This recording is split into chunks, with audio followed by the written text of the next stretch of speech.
Hello everybody, this is tarot genie. नमस्ते and welcome to the channel. तो हम देखने वाले हैं, lot of you have requested Kangana and Chirag's reading. तो चलो देखते हैं सितंबर का महीना उनके लिए कौन सी एनर्जीज लेके आ रहा है for the new couple in the town. Couple है नहीं है, कन्फेस किया है, बातचीत हुई है, क्या कुछ हो रहा है इनके रिलेशनशिप में for their fans of course.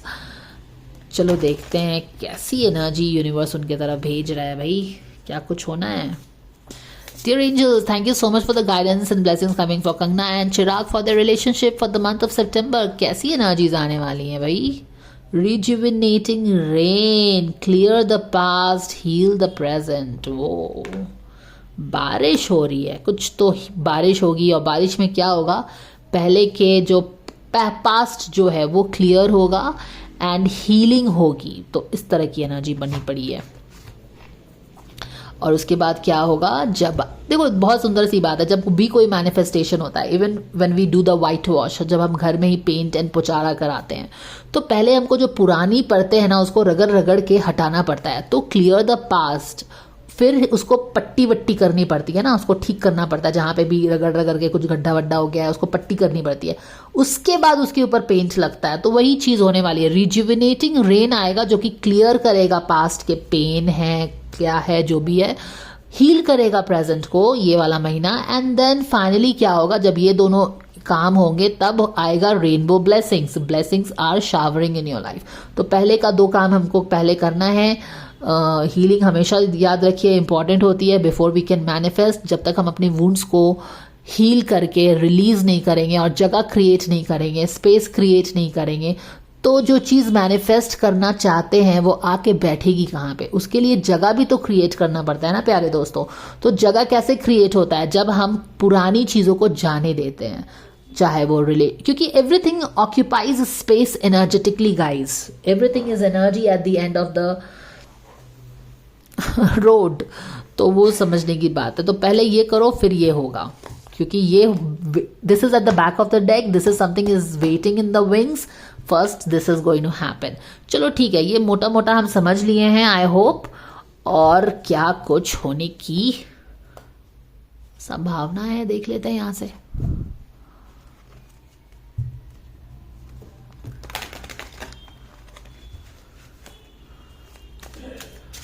God's goddess angels, Archangel Michael, spirit gods and spirit guides, thank you so much for the divine guidance. Woo, do you see this? Two hands trying to reach out to each other, rather they are holding each other's hand, right? Whoa. 10 of Pentacles की energy है, दो हाथ एक। 10 of Pentacles की energy इनके reading में हमेशा से आई है, जब से भी कुछ रीडिंग्स किया है मैंने इनका। 10 of Pentacles is definitely the family thing that comes, but yeah, दोनों एक दूसरे की तरफ हाथ बढ़ा रहे हैं। ये देखिए वो सी, दिस इज 10 of Pentacles। ये कार्ड वही रहा, यहाँ पे 2 of टेम्परेंस आ गया है, यानी कि रिलेशनशिप में शायद बैलेंस आएगी। और जब आप पास्ट की चीज़ों को क्लियर कर रहे हैं, हीलिंग कर रहे हैं, तो बैलेंस तो ऑन द वे है ही। उसी से तो बैलेंस आता है। जब आप हीलिंग करते हैं ना अपने वुंड्स की, तभी बैलेंस आना स्टार्ट हो जाता है, अलाइनमेंट होना स्टार्ट हो जाता है। यहाँ पे 2 कप्स मर्जिंग इनटू 1, 2 कप है और ये दोनों मर्ज करके एक बन रहा है। तो क्या बोल सकते कि 2 शरीर एक आत्मा जैसी कुछ एनर्जी आ रही है, पता नहीं, कुछ बैलेंस तो डेफिनेटली है। अब हम इसको आगे बढ़ाते हैं रीडिंग को। कुछ जो रास्ते में हमें स्पिरिट गाइड्स इन्फो दे रहे हैं उसको हम पिक करते हुए आगे बढ़ रहे हैं, जैसा कि हम हमेशा बढ़ते हैं। Thank you dear angels for the guidance and blessings coming for Chirag Paswan, Kangana Ranaut, for their fans, what is coming their way, क्या जान सकते हो आप। 5 ऑफ सोर्ड की एनर्जी को ही तो क्लियर करना होगा ना, clear the past. 5 of sword को शायद क्लियर करने के लिए बोला जा रहा है। यहाँ पे देखिए टेम्परेंस, 2 ऑफ यहाँ पे रिवर्स हुआ है, और यहाँ पे क्या है, यहाँ पे है S of pentacles.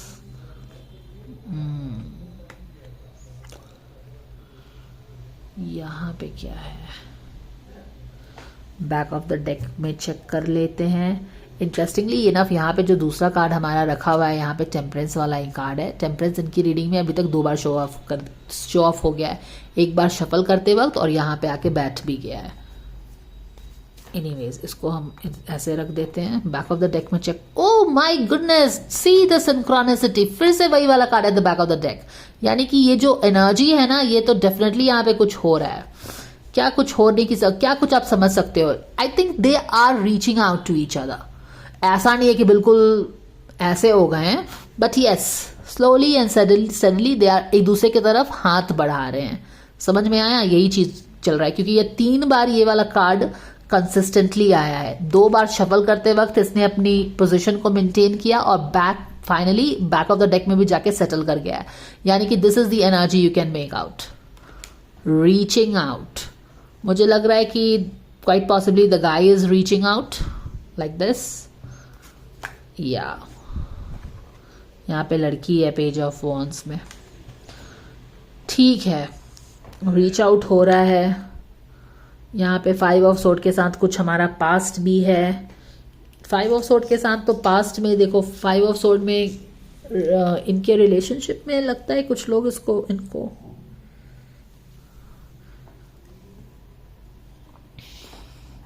let's get more clarity into this. Rather, let's take 3 cards for this as a clarifier, ताकि हम थोड़ा इसको और डिटेल। ये देखो 5 ऑफ सोर्ड फिर से आया है यहाँ पे, 5 ऑफ सोर्ड, 5 ऑफ सोर्ड। ये किस तरह के 5 ऑफ सोर्ड के लोग हैं भाई? इनके पीछे मे बी ऐसा है क्या कि कुछ मौका ढूंढ रहे हैं कि ये कुछ करें ताकि हम कुछ ड्रामा क्रिएट करें politically? Could that be the reason? क्योंकि 5 of sword is all about winning and losing, you know, finding मौका so that you can win. और मौका कैसा भी मौका होना चाहिए, वो कोई बहुत ही डिग्निटी वाला मौका नहीं है, वो कोई वॉरियर वाला मौका नहीं है, it is hitting below the belt. तो मुझे जैसा लग रहा है ना कि इनके पीछे कुछ लोग तो डेफिनेटली पड़े हुए हैं। 5 ऑफ सोर्ड की एनर्जी है। देखो ये तो ओवरऑल उनकी रीडिंग रिलेशनशिप की एनर्जी है कि पहले रिजुविनेटिंग रेन होगा, फिर धीरे धीरे चीजें हील होंगी, पास्ट की कुछ चीजें हील होंगी, प्रेजेंट पास्ट क्लियर होगा, प्रेजेंट हील होगा, and then of course it will move towards temperance. तो यहाँ पे जो टेम्परेंस का देखो, इनके आने के लिए आपने देखा ना कि यहाँ पे ये वर्क बचा हुआ है। This is the main card. Back of the deck में ब्लेसिंग्स है। बैक ऑफ द डेक में ब्लेसिंग्स जो है वो टेम्परेंस इन अपराइट पोजीशन वाली ब्लेसिंग है। लेकिन अभी जब रिजुविनेटिंग रेन का कार्ड आया है, इसके जस्ट नीचे टेम्परेंस इन रिवर्स है। यानी कि इस टेम्परेंस को ऐसे आने के लिए आपको वर्क करना है। क्या वर्क करना है? ये दोनों काम करने हैं, तभी जाके रिलेशनशिप में आपके फाइनली तभी रिलेशनशिप बैलेंस होगी एंड जो भी होगा। तो यहाँ पे काफी सारा काम बचा है जो करना है आपको। 5 ऑफ सोर्ड की एनर्जी भी इनके रिलेशनशिप में रहती है, जैसे कि somebody is watching them and waiting for them to make a slightest mistake so that they can get the chance to pull them and all of that. तो ये तरह की एनर्जी है। 5 ऑफ सोर्ड की एनर्जी सराउंडेड है। ये उनकी अपनी एनर्जी है। 2 डिफरेंट, देखो अभी देखो एक नहीं हुए हैं, जैसा मैंने बोला ना कि अभी ऐसा नहीं है, अभी धीरे धीरे हाथ बढ़ रहा है, दोस्ती का हाथ बढ़ रहा है, जानेंगे एक दूसरे को, समझेंगे, and so it is a gradual thing. तो अभी जो चीज है ना, अभी they are quite separate also. अभी तो बस दोस्ती क्या है, बढ़ रही है। So they are 2 different individuals. They will gradually get to know each other, heal their own individual things, and then finally it will be like getting together. तो यहाँ पे बहुत काम है डेफिनेटली। यहाँ पे तो एक्सटर्नल लोगों की शायद नजर है।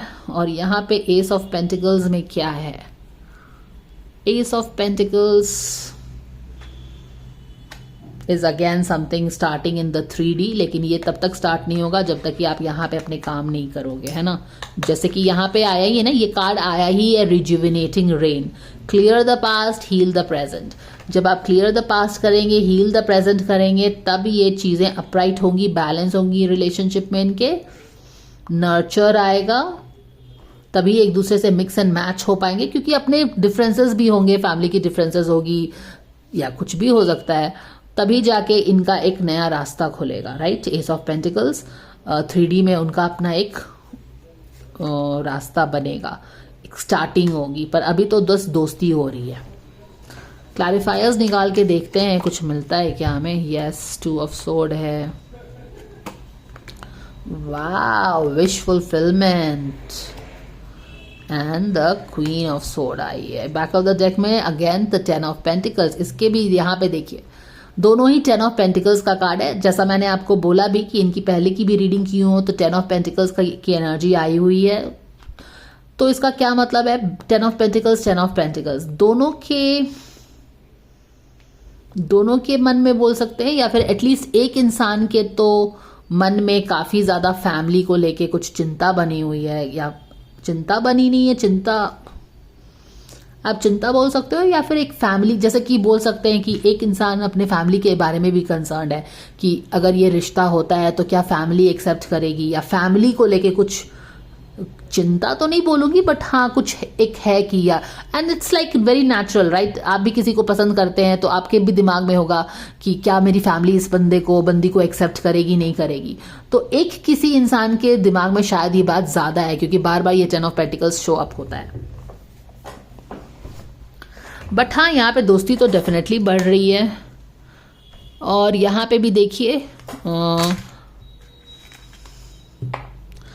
विद द इंटेंशन, यहाँ पे स्टार का कार्ड डेफिनेटली बता रहा है कि कुछ तो डेफिनेटली इनकी एक कंबाइंड ड्रीम है जिसके तरफ ये लोग काम करेंगे। एक बैलेंस आएगा तो विश फुलफिलमेंट की तरफ अपने जाएंगे जो इनका है।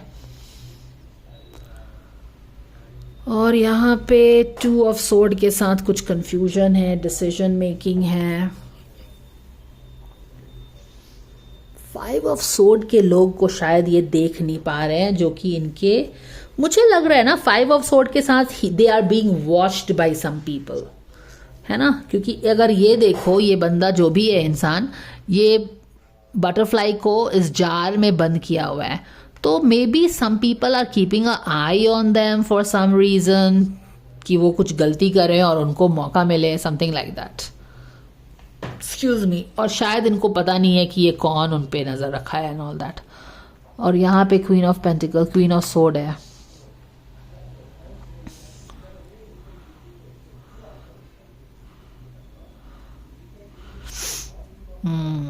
Queen of Sword is like Queen of Sword, right? She is not emotional, so it will not be that easy. You understand? Ace of Pentacles एक नई जर्नी स्टार्ट करना 3D में रास्ते खुलना, मैंने कि she is, देखो these people are mature people, especially Kangna is a tough nut, okay? She is not that lovey dovey और बेवकूफ नहीं है, तो she is more, वो अपने दिल से इससे ज़्यादा दिमाग से सुनती है, दिमाग जो बोलता है वही करती है, दिल के she is ruled by her head over her heart। तो या इट विल टेक टाइम। ऐसा नहीं है कि हाँ चलो इश्क मिला गाना गाएं, बॉलीवुड का गाना गाएं और एक नई रिलेशनशिप स्टार्ट कर ली। No, it will take quite a time to convince her heart. All right, तो हो गया ना, समझ गए ना।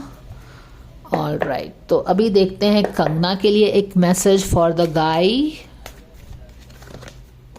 Prayers. Give yourself over completely to prayers. When you pray from your heart, you will be heard throughout the universe, and answers will arrive. तो शायद देखो, जैसा कि अभी हमने क्वीन ऑफ सोर्ड का बात किया, queen of sword is not ruled by her heart, पर हार्ट तो रहता है, तो हार्ट एक चीज बोलता है, दिमाग कुछ और बोलता है, and she is kind of confuse, जो कि आप यहाँ पे भी देख सकते हैं, कोई कंफ्यूजन है। But any ways she is like कि क्या करना सही रहेगा, like is it okay, should I focus on S of pentacles, जो है करियर पे ही फोकस रहना चाहिए, पॉलिटिक्स में ही फोकस रहना चाहिए, या फिर you should move and you know, या इस चीज़ को भी बढ़ावा देना चाहिए। तो बहुत सारी क्वेश्चंस है दिमाग में, क्वीन ऑफ सोर्ड के दिमाग में क्वेश्चंस रहते हैं, उसको क्लैरिटी पसंद करती है वो हर चीज़ पे, she is not ruled by her emotions. तो उसके दिमाग में बहुत सारे क्वेश्चंस हैं जिसके उसके आंसर्स चाहिए। यूनिवर्स बोल रहा है you will get all the answers, you know, just be patient and of course pray का कुछ बात आ रहा है। Yes, control people.